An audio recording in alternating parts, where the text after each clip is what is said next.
and welcome back to Sociology. Now this week we're going to pick up where we left off, looking at socialization. We will focus on the sociological theories of human development, and we're going to start with our self-concept and how theories consider how our self-concepts are developed and its use through socialization. So let's get right into part 2 of socialization. Now, sociological theories of human development is where we're going to begin here, and it includes your self-concept. The self-concept is it's the totality of our beliefs and feelings about ourselves. Now, the origins of this came from Cooley and Mead of the Chicago School of Sociology. Charles Cooley, now this is going back a ways to 1864 to 1929 roughly, and he came up with what he coined as the looking glass self. We imagine how our personality and appearance look to others. That's the looking glass component. We imagine how others judge our appearance and our personality. And if we think others view us as positive, or go to the other extreme, negative, our self is either enhanced or diminished. Now that's all captured in our own imagination, because remember, it's our perception of how others view us. Mead's central concepts that he introduced include role-taking. Now, role-taking is the process by which a person mentally assumes the role of another person in order to understand the world from that person's point of view. Now, children do this when they play house, as an example. You know, little girls take the role of mom, little boys take the role of dad. And it's basically role-taking, and we do that throughout our life in different capacities. The other term that's really important here is what's known as significant others. Now, significant others are those persons who care, provide affection and approval, and are especially desired, and who are important in the lives and the development of the self. We are all potentially significant others to someone, somewhere. Mead had divided the self into the I. I was the I and the me. So there's two parts of the self that he came up with. The I represents the spontaneous individual aspects of oneself's subjective part, whereas the me is our own awareness of the societal attitudes and expectations. It's an objective part.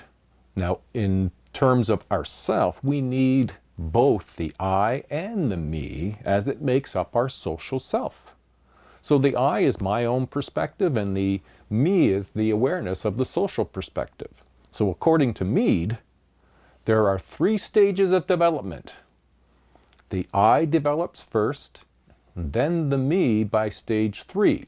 So we're going through the stages, and that might make a little more sense. In the preparatory stage, which is stage 1, there's no role. Imitation is what's at play. For ages 3 and under, it's roughly mimicking, and it's just a preparation to role-taking. It's imitation. 2 is play. And this is where a child starts taking the role of another person. And this will happen between 3 and 5. And it's more likely what you would call pretending. And then the third stage is what's called the game stage. It's taking the role of others in many situations. Here we're not only taking a role, we are aware of others' roles as well. Now, some of the more recent contributions include William Caruso. He introduced the Orb-Webb model, which would be a child's peer group or peer culture, borrowed in part from an adult culture, but also transformed to reflect the child's specific reality social interpretation. Basically, children learn from the interaction with their peer culture. The peer culture is just what's the rules that govern how your friends and you interact.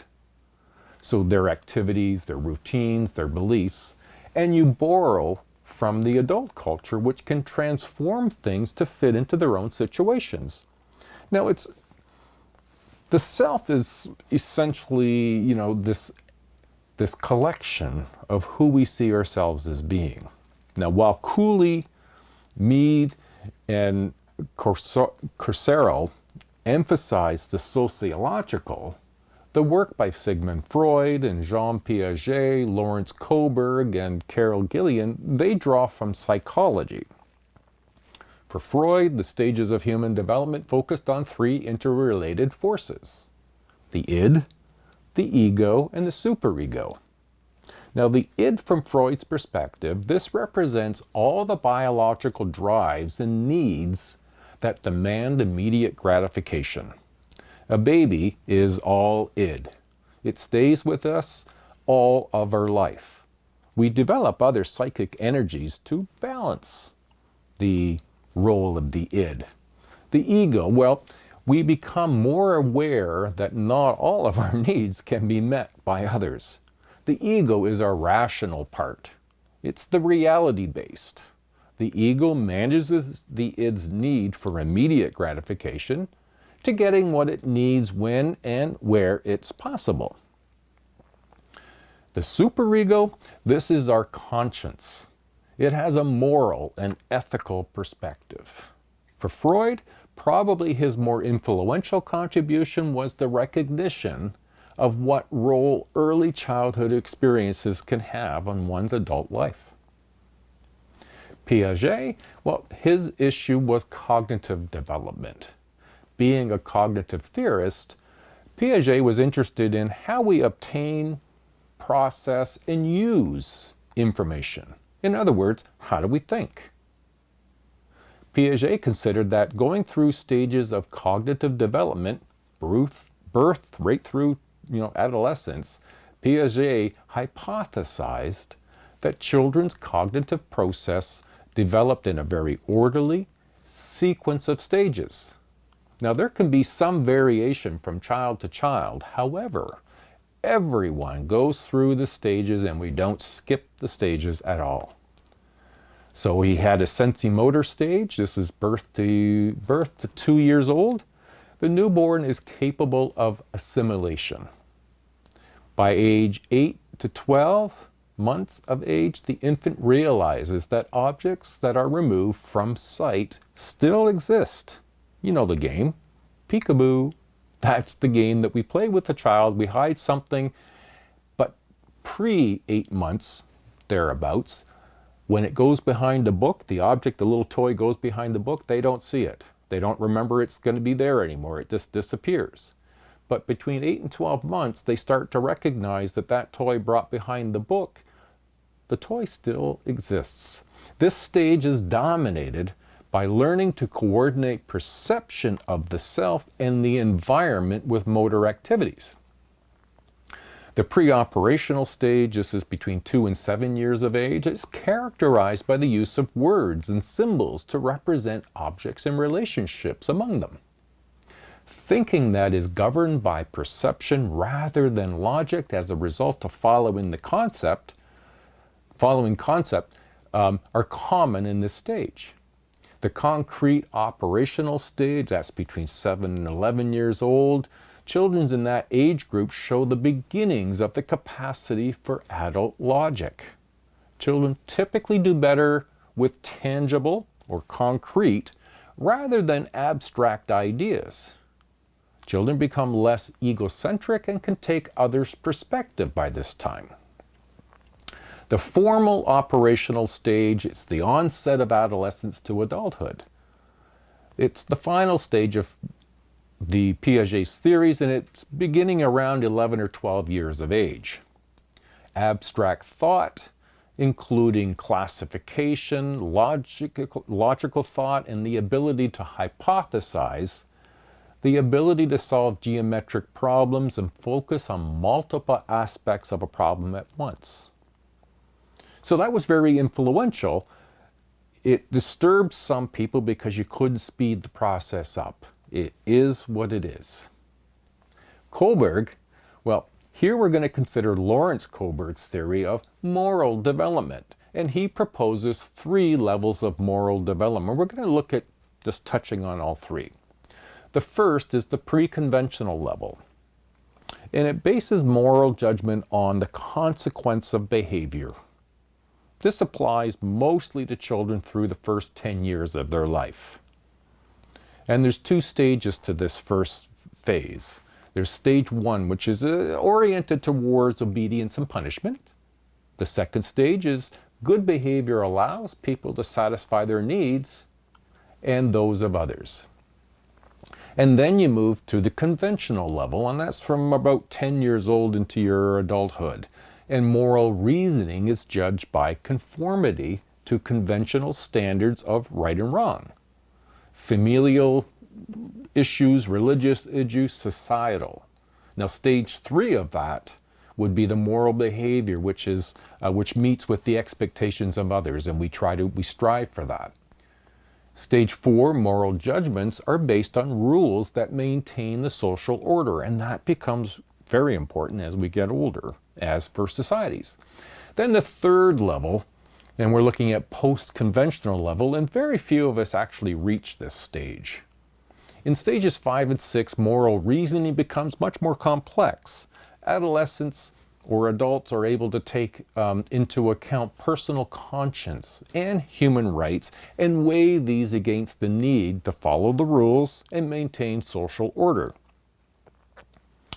Gilligan, it is the issue of gender that was important to her. She noted that neither Piaget or Kohlberg considered the role of gender in the cognitive and moral development. Gilligan challenged the view that women's experiences are unique and different from men, not less and not weaker. Both sociology and psychology emphasize that socialization does not end in childhood. So, why is socialization a lifelong process? Why can't I just get it all as a child and be done with it? Well, we continue to learn throughout our whole life. When we experience a change in status, for example, going to university or college, getting your first job, or getting married, we learn a whole new set of rules, roles, and relationships. This is known as anticipatory socialization. The process by which knowledge and skills are learned for future roles. All of you are taking other programs aside from my Gen Ed course, and those programs are giving you skills and ways of thinking that will enable you to do those jobs in the future. So, we're going to get started by looking at how this can occur in our lives. And let's start in infancy and childhood. So, central concern in infancy and childhood. During infancy and early childhood, family supports and guidance are crucial to the child's development of a self-concept. Remember about Anna. Some of the central activities include carefree play, safety, freedom from economic and political and sexual responsibilities. Some of the issues that occur, physical and emotional and sexual abuse can occur, and its negative outcomes for children's development. Moving into the adolescence area, in the industrialized societies, this stage represents a buffer between childhood and adulthood. Now, what sort of fits within the common area here is that emotional and social unrest. Some struggle in a conflict between parental wishes and peer pressures. The transition from upper and middle class families to higher education becomes a part of an issue. The last little group here is the adulthood, and here there are three foci. Work in the paid labor force is important. Development of intimate relationships that often will result in a marriage and having children. Seeking personal fulfillment are all critical at that point. And then the last group is the late adulthood and ageism. Now, it's interesting about the concept of ageism. Ageism is the prejudice and discrimination against people on the basis of their age, particularly against older persons, but not exclusively. You might want to consider in your own age group, what kinds of areas do you feel you're compromised on. In terms of ageism, is it an issue for you that you can only vote at a certain age or drive at a certain age? Are those issues? Successful aging. How do you age successfully? Well, many elderly experience financial security. They feel more freedom, health, and happiness. The new positive images of the elderly.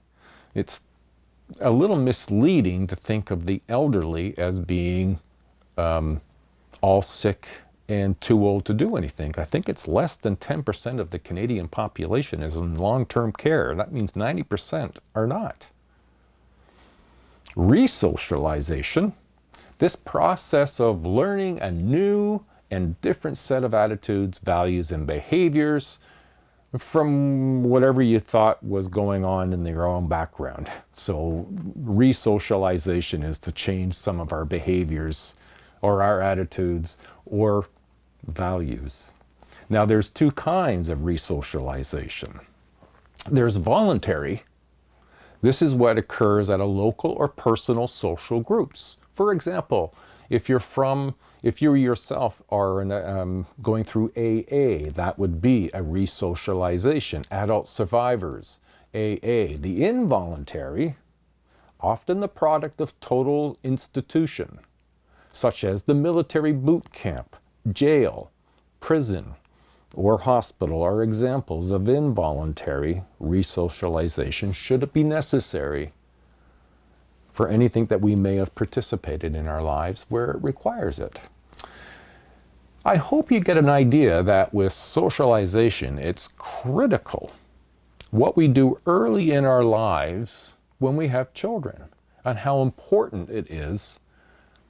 I teach a course in family sociology, and that's a very big part of it, is how we choose to parent our children can impact the kind of children we have that become adults that will ultimately be maintaining our society and in some cases even managing elements about who we are as older Canadians down the road. Well, I hope this has been helpful.